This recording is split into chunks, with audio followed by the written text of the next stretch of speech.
for my own talk right away. Pull the slides up.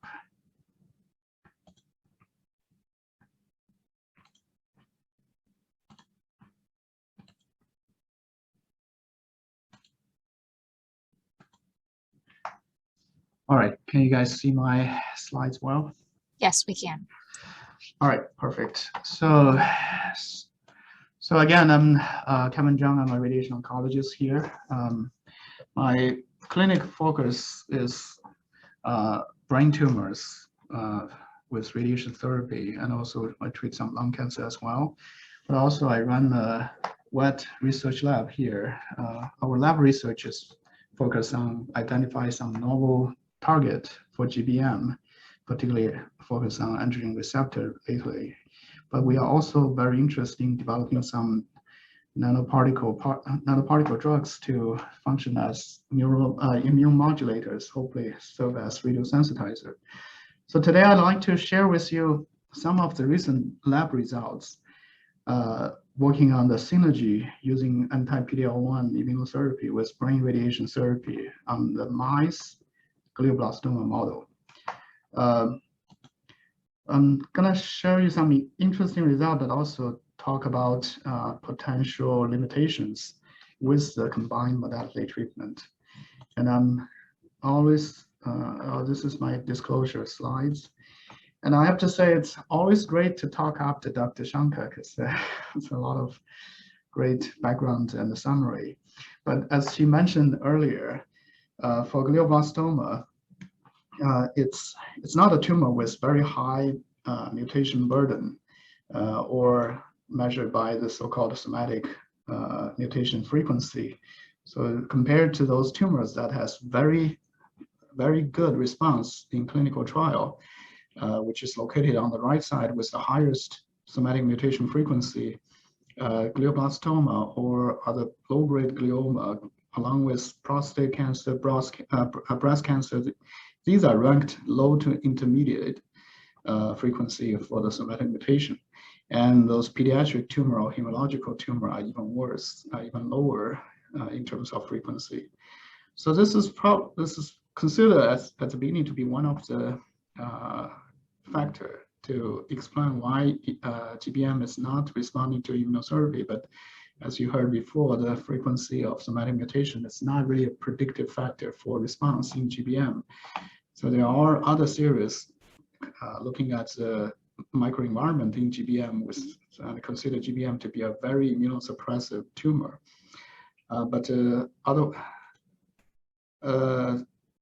This kind of theory has been consistently confirmed by all kinds of clinical trials, as Dr. Shankar has already summarized. I probably will skip this just for time's sake. But in newly diagnosed or recurrent GBM, those large trials, phase 3 studies, all has been negative. And as she mentioned briefly, in the recurrent GBM, the immunotherapy drug, particularly in this one, anti-PD-1 antibody nivolumab, showed very low response rate.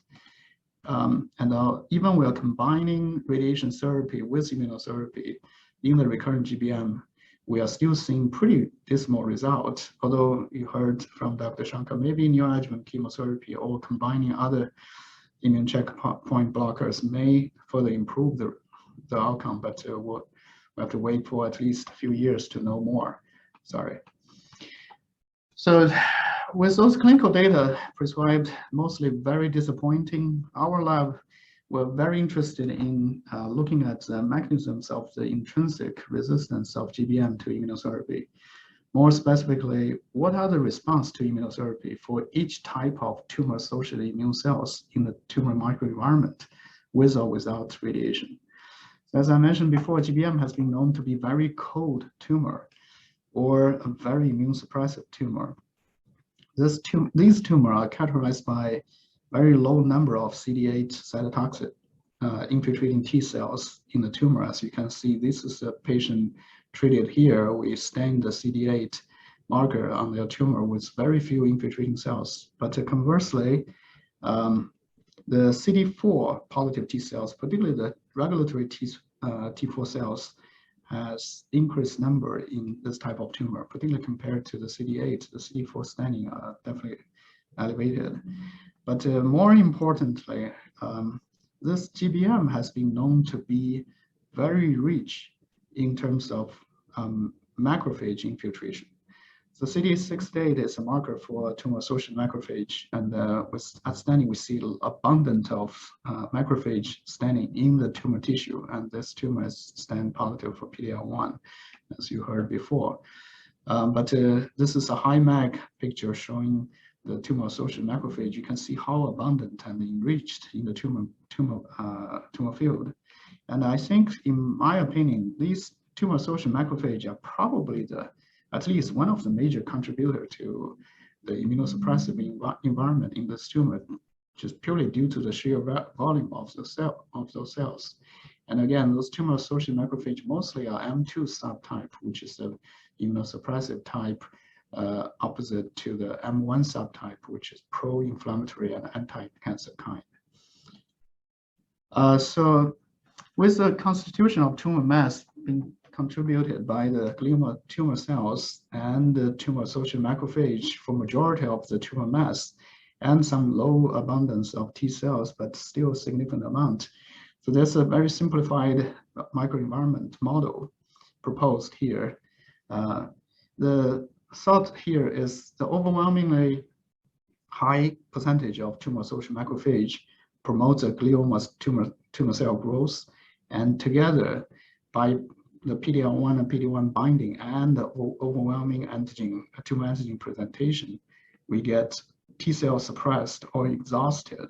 So those T cells cannot really do much in terms of killing or cleaning up the tumor mass, even with radiation. But by combining radiation with this anti-PD-L1 antibody or anti-PD-1 antibody, which both has shown pretty equivalent for the clinical use, hopefully we can release this checkpoint and then help to enhance the tumor killing effect from the T cells. But is this enough? That's a question. Although because we see some trials, most of the trials showing some benefit, but not significant. So in our lab, we're really trying to figure out whether there's other targets or other factors that we need, even after combining immunotherapy with radiation. So before I present some data of my own, I'd like to show you briefly this data from Zhang et al. From Dr. Michael Lim's lab at Johns Hopkins, which Dr. Zhang actually briefly mentioned as well. So they have this also topic, syngeneic tumor model using the GL261 GBM cells, which is not really a very representative cells because the tumor are not so immunosuppressive. But what they did is, after isotopically injecting the tumor to the brain, they, which carries the luciferase reporter gene, they can track the luciferase activity or luminescence for the tumor size. And then they combined the immunotherapy with anti-PD-1 antibody, which was given concurrently with the stereotactic brain radiation therapy delivered by the small animal irradiator, which we actually have here on campus as well. But this treatment can deliver focal treatment. They give 10 gray in one fraction to just around the tumor combined with radiation therapy. And as you can see in the combined modality treatment, they actually induced a small percentage or minor percentage of mice that are cured for the tumor with long-term survival, supporting the idea of syngeneic effect of RT plus the immunotherapy, which either one alone does not produce any long-term survivors. So we have adopted the similar treatment set up in the lab, but used a more immunosuppressive, but syngeneic GBM model as well, with type of cells called CT2A cells, again implanted isotopically into the brain, also a syngeneic model. On day 11 after implant, I mean, we can confirm the tumor growth on day 6, just 1 week. It's a very fast growing tumor. On day 11 after implant, the mice will receive whole brain radiation with A grade ×1, which is slightly different from what Dr. Lim's lab did. and then quickly followed by 4 cycles of anti-PD-L1 antibody injection. And then we see nearly 80% of the mice in this kind of combined treatment has tumor resolved completely and survived for long term, as you can see from this Kaplan-Meier survival curve, which is much more improved than either treatment alone or control group, which again does not generate any long-term survivors. So the tumor mass from the luciferase, the bioluminescence tracking device, we can see as soon as 28 days after implantation, we can see the tumor completely resolved after combined treatment, but not much in the single treatment modality. So we think that this result is exciting, although I have to say that on the other hand, it's really indicating that the mice GBM model probably does not necessarily represent human GBM microenvironment, with the mice models, both ours and Dr. Lim's, likely being less cold or less immunosuppressive than the human tumor. That's giving us much better outcome compared to the clinical data. But nevertheless, the model provides us a platform to explore tumor microenvironment change after RT immunotherapy or combined treatment. We can actually take the tumor right at 28 days after implantation, before the control mice died out, and make sure they have residual tumor to further study the microenvironment, because those tumors, as I said, in general, if they respond, they're supposed to disappear. So those are usually resistant ones to the treatment. So by doing that, we performed a lot of immunohistochemistry study on the immune cell markers in the lab. And this is immunostaining for different markers representing different type of infiltrating immune cells in the tumor microenvironment. For example, CD68 again is representing the tumor-associated macrophage. We also stain iNOS or CD206, which are markers for M1 or M2 macrophage respectively, and we stain the immune lymphocytes with CD348 and particularly FOXP3, which is a marker for the CD4 regulatory T cells or Treg, which is another major player for immunosuppression in the GBM tumor. And we can analyze the infiltrating tumor cell number or density by using this automatic scanning software and calculates the cell number. With the infiltrating immune cell density analyzed also from at least 10 randomly selected area and averaged out per all cells in the field, we can clearly see that both RT and the anti-PD-L1 treatment can promote immune cell infiltration into the tumor, as been shown by many other groups. And the combined modality also significantly promoted the CD68 or the macrophage infiltrating compared to either treatment alone.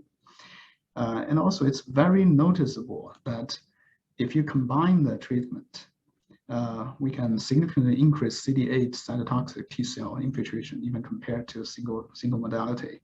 But more prominently, what downregulating the regulatory T cell infiltration into the tumor by combining the modality. And to mention that, again, the RT itself in this dose regimen actually increased the regulatory T cells, which has been reported by many other groups, including Dr. Fumenti from NYU, some pioneer studies on the immune cell response with SBRT regimen. But overall speaking, if you can see on the right top, by looking at CD8 divided by FOXP3, which is cytotoxic T cells over regulatory T cell ratio, by doing the combination, we dramatically increase the ratio, but not so much from single treatment. So we see a clear benefit of the T cell modulation with the combined treatment. However, when we look at the macrophage, we can see some increase of iNOS, which is M1 type subtype, which is a good one, that increased further mildly compared to RT-only group. But we also see that increase compared to the RT group in the bad ones, in the CD206 M2 subtype. And when we can put them together, when we look at the ratio in the tumor, we don't really see a dramatic increase of the good ones over the bad one. And again, we see some modulation of the PD-L1 level, but here, that's where we are most disappointed or excited to see why we're not doing anything for those bad macrophage. So to go one step further, we performed flow cytometry from the enzymatically dissociated brain tumor cells so that we can define those immune cells a little better with more than just one marker, as we did with immunohistochemistry. So with RT treatment, either alone or in combination, we can see actually decreased lymphocyte proportion in those immune cells, but increased macrophage proportion. But you can see the switch of the proportion with macrophage increase, but these are percentage switch. Absolute immune infiltrated cells in the tumor actually increase, as you saw in the IHC result. So we again observed a similar result. If you look at the CD8 over CD4 ratio, the T cell ratio, the good ones over bad ones, if you do combination treatment, you again see additional benefit. But if you look at the macrophage ratio of M1 over M2, the good ones over bad ones, yeah, we don't really see additional benefit with immunotherapy, even combined with radiation, compared just radiation alone. I think this kind of correlates to all the trials, even with immunotherapy combined with RT, it doesn't seem to further improve the outcome much. And we even did some additional analysis looking at the endogenous microglial cells in the brain, but does not show additional change or different results. But these are complicated. I just want to probably mention that, but not get into the details. So we have two different modalities showing similar result, but to eternally answer this question or study this immune cell response to RT plus minus immunotherapy, we decided to conduct this single cell sequencing study, because this probably is so far the best way to most accurately define the cell type and change based on the single cell whole exon sequencing, instead of relying on just like one or a few markers stained in the cells with IHC or flow. So we resected the tumor after confirming the tumor development again at week 4 post-tumor inoculation, and dissociated the tumor into single cell and sent for heterogeneity study of the tumor-associated immune cells to analyze and compare among treatment groups. So for those who are not familiar with single cell sequencing and analysis, we conducted the so-called UMAP, which I really can't recall the full name, analysis, which is the most recently developed or most commonly used algorithm to cluster or classify the different type of cells based on the similarity in the gene expression, transcriptional effects in each cell. So we have thousands of cell sequenced and compared and clustered them into 11 different subtypes of infiltrated cells in the tumor, such as macrophage, B cell, T cell, mast cell, natural killer cells, or dendritic cells, and compared the difference response in the different treatment group in the changes of the ratio of each subtype, as shown in this pie charts, as shown on the right side. And the one very clearly shown difference here is if you do anti-PD-L1 treatment alone, you actually significantly increase the proportion of the T cells, which indicates a much more promoted infiltration of the T cells into the tumor. And again, keep in mind, these are just proportion comparison. Doesn't mean the monocytes is decreased. Actually, the absolute number increase, it's just proportionally your T cell increase the most. So if we focus on the T cell population only, we can further identify 4 subsets of the CD4 T cells and 6 subsets of the CD8 T cells based on their transcriptional pattern. Now, when we compare the subsets of T cells among our treatment group, we can clearly see the benefit of combining the immunotherapy with RT with dramatically decreased regulatory T cells using the transcriptional pattern analysis. And at the meanwhile, a big proportion of cells become naive T cells, which means the newcomers into the tumor, they don't really get promoted into the Treg as you see in the RT or PD-L1 group, or the exhausted T cells, but stay in a more naive stage. And if we look at the CD8 T cells, in the combined group, we see a significant decrease of the exhausted T cell, CD8 cytotoxic T cell proportion. And also we can see the, here we can see a much increased naive CD8 T cells as well with combined treatment, which you don't see that in either modality alone. And also here, if you look at the natural killer T cells, when you treat with double treatment, you actually pretty much convert almost everyone into the so-called C1 type, which is an effector or memory effector type natural killer cells. So these are all indicating the right direction of combining the radiation treatment with immunotherapy in T cells. Everything looks great. However, if we look at the macrophage or microglial population combined, again, we did the same thing with clustering analysis. We can actually divide this subpopulation into 10 different subsets. And among them, the cluster 6, 7, 8, these are all so-called glioma-associated macrophage, which is more specific for tumor-associated macrophage for gliomas.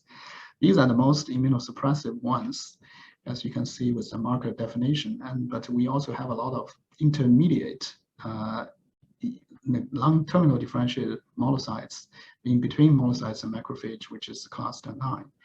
So what's most interesting to us is to see that if you have anti-PD-L1 alone, you actually promote the most of this glioma-associated macrophage or the TAM or tumor-associated macrophage or T2 kind, which is a bad kind.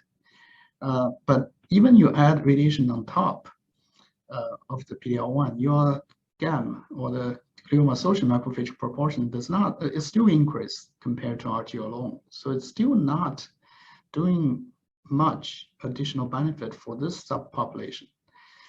And also in addition, you actually convert, if you do anti-PD-L1 alone, you actually promote more homeostatic microglial, which is like inactivated microglial. So everything in the macrophage or microglial population looks bad with anti-PD-L1 alone, or even with combined modality.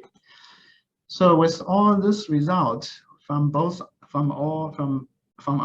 flow cytometry, and single cell, I hope I showed you convincing data that even by combining radiation with anti-PD-L1 or immunotherapy, other immunotherapy, we can further promote immunostimulating type of T cells comparing to either treatment alone. But combined treatment does not seem to provide any additional benefit in depleting the tumor-associated macrophage, which is heavily immunosuppressive.